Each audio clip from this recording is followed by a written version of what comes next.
Hello guys, welcome back to NF Inspo. For today's video, here going to show you or discuss with you how to make text change color on hover in WIX. So if you're interested, let's get started. So if you're looking for a way to basically change the text on your website here whenever you hover it, well, this one is very simple, but there are going to be a few things that you need to know. So if you're planning to just add a text here, just give me the idea. I'm going to add a text here. Just add this one in whatever way you want.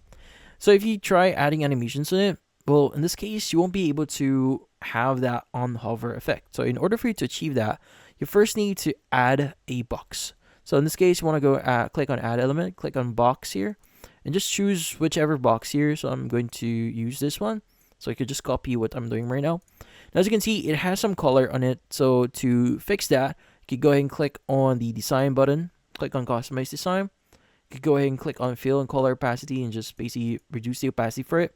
And you should actually change or remove the background. Now, in this case, you want to go ahead and go back into your text and you just want to attach this to your box. Now, by the way, you could go and resize your box and whatever you want. Maybe you can fit this to your text.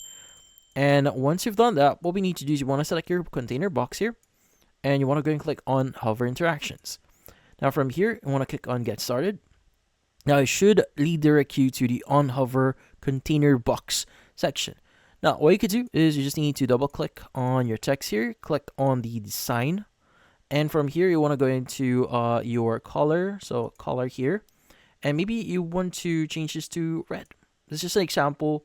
Obviously, you can change this to whatever you want. Change the character spacing as well, and do other stuff like make it italic if you want. From here, you could go and click on X, and once you're done, you could go and click on play so that you know what it's going to look like. And you could go and click on exit hover mode here, and let's go and click on preview so that I could show you how it's going to look like. Let's all head over there and just hover over it. As you can see, we now have that hover effect. So this one's very simple. As long as you follow the steps I've shown you before, you should be good. Hopefully this video was able to help you. Like and subscribe to NF Inspo. Thank you for watching.